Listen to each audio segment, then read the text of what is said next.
Karen's face twisted with rage when she saw the sign and plaque. Her eyes flicked from the words to my name etched into the stone. For a moment, she just stared, mouth opening and closing like a fish out of water.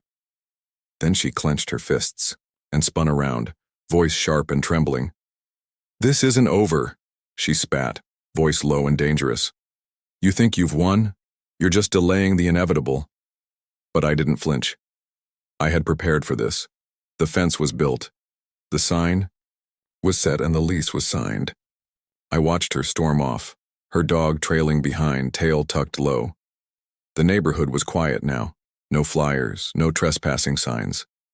Just the steady hum of the lake and the gentle breeze whispering through the trees. Yet I knew better than to believe she'd give up. Karen was stubborn, the kind who fought till the bitter end, and she had one last card to play.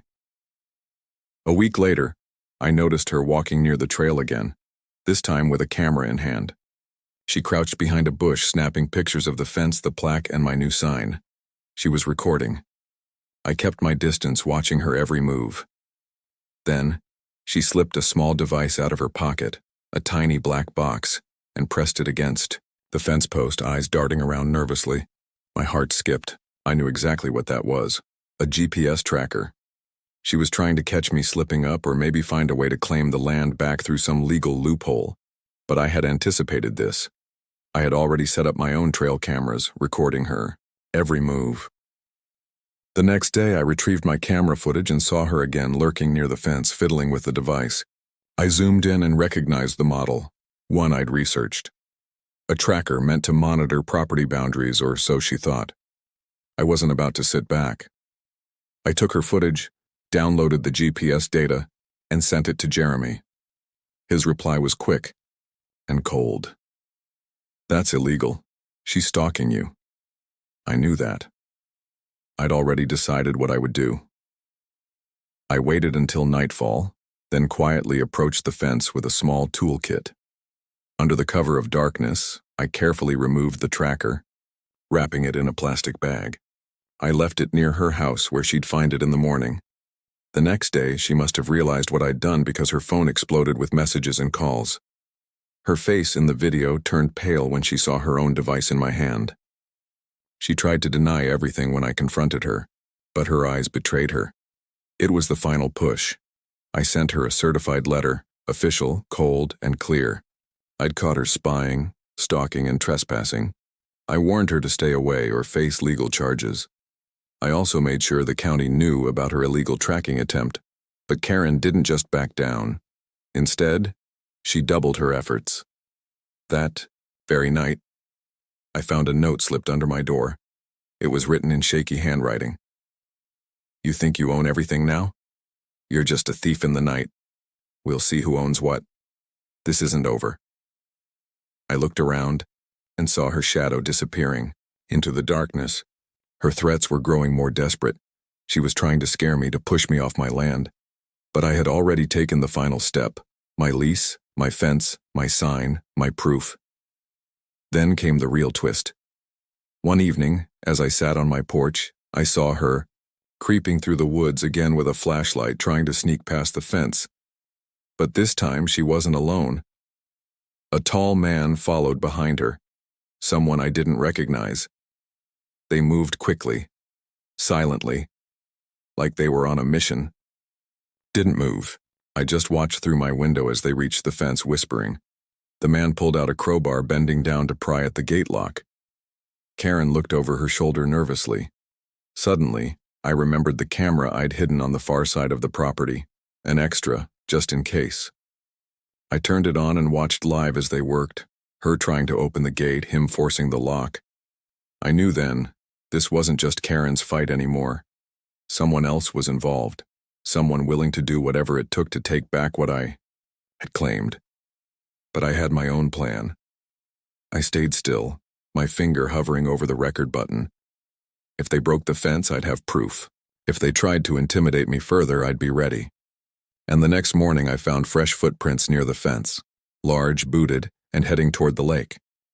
Someone had been here again, under the cover of night, trying to undo what I'd built. I couldn't help but wonder, who was really behind this? Was it Karen, or someone pulling her strings? Either way, I knew this battle was far from over. But I had the proof, the law on my side, and the land mine. And no matter what they threw at me next, I was ready. Because some fights don't end with words, they end with undeniable truth. And I had just laid down mine. I watched through the camera feed as they pried at the fence again, the faint glow of the flashlight flickering in the darkness. Her shadow moved with desperation, and his hands worked, swiftly, determined to undo what I had painstakingly built. My stomach clenched. I had the proof now, proof of her obsession, her reckless defiance. The footprints led straight to the lake, deep impressions pressing into the dirt, as if someone had tiptoed in the dead of night, trying to erase what I had set in stone. Suddenly, the fence shrieked under the force of the crowbar, metal bending, wires snapping. I clenched my fists, knowing this was the breaking point. They were trying to destroy what I'd fought so hard to protect. I grabbed my phone and hit record, capturing every second. This wasn't just trespassing anymore. It was sabotage, and then she appeared on the screen. Karen creeping closer, eyes darting nervously. Not alone this time. Behind her, that tall man, shadowed and silent, moved like he knew exactly what he was doing. They worked in tandem, forcing the lock, pulling at the mesh, desperate to get in. I saw her glance over her shoulder, as if checking, for someone, maybe someone else pulling strings. My pulse hammered. This was no ordinary neighbor's petty rebellion. Someone else was involved. Someone who knew exactly how far she'd go. I kept recording, heart pounding, mind racing. If they succeeded tonight, everything I'd built could be gone in minutes. I had set the cameras for moments like this. I pressed record, then quietly moved to the back window, watching their every move. The man finally slipped through, pushing, the gate open with a grunt. Karen followed, slipping inside like a thief in the night. I stayed perfectly still, watching her disappear into the shadows. My thoughts spun wildly. Who was this man? And what did they really want? My land? Or something else? I knew one thing. This wasn't just about a trail anymore. It was about control, obsession, and secrets I didn't yet understand. Now I had the proof I needed. All that was left was to decide my next move. Because if they thought they could destroy my land, they were dead wrong. I had the footage, the law, and a plan.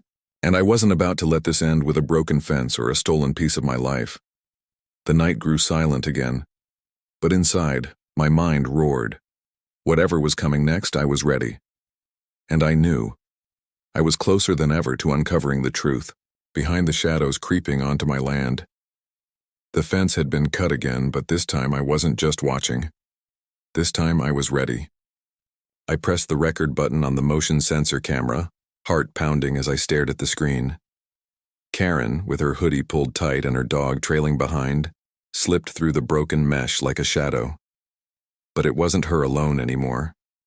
Behind her, that tall man I'd never seen before moved quietly, purposefully like he owned the night. They didn't linger long. No words, no shouting, just a swift, calculated effort to undo what I had spent weeks building.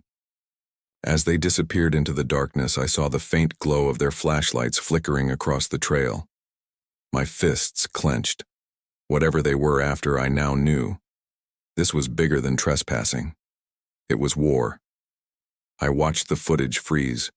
On Karen's face, frozen with determination, eyes darting like a hunted animal. I knew she'd come back, she always did.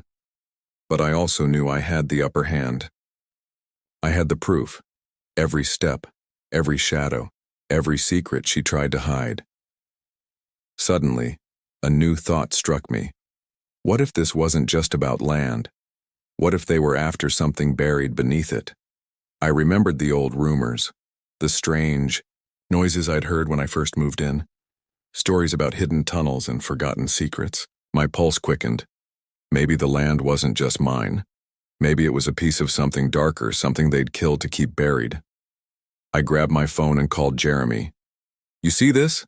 They're not just trespassing, they're trying to break in for a reason. His voice was sharp. This changes everything. We need to act fast. I didn't wait. I slipped out of the house, heart pounding in my chest, and moved toward the trail with a flashlight and a plan. I knew they'd try again. I knew they'd come back, maybe with others, maybe with more tools. But I was ready. As I crept closer, I saw fresh footprints leading to the fence, big heavy boots. Whoever they were, they'd been here tonight. I reached the broken mesh, my hands trembling but steady. Just as I started to inspect the damage, I saw it. Something shiny buried under the dirt near the fence. I brushed away the mud and uncovered a small metal box. My breath caught. It wasn't just trash or debris. It was a cache, hidden deep in the earth. Carefully, I pried it open. Inside, there were old photographs, yellowed and torn, a leather-bound journal, and a small tarnished key. The journal's pages were filled with frantic handwriting, notes about secret tunnels, hidden chambers, and an ominous warning. They will come for it. Keep it safe. Don't let them find the truth. My mind spun. Was this what they'd been after all along? The land, the trail, or something buried beneath? The key looked ancient, the kind that opened something long forgotten. I pocketed the items and sprinted back home, heart racing.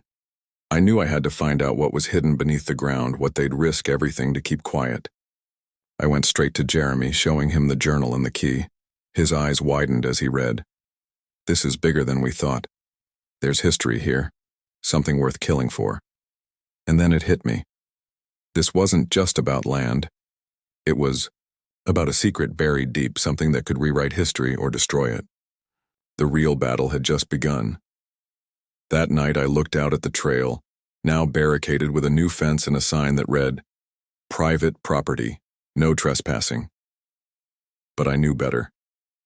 I knew the truth was waiting, buried under the dirt, waiting for someone brave enough or desperate enough to find it, because some secrets refuse to stay hidden forever, and I was about to uncover one of the greatest.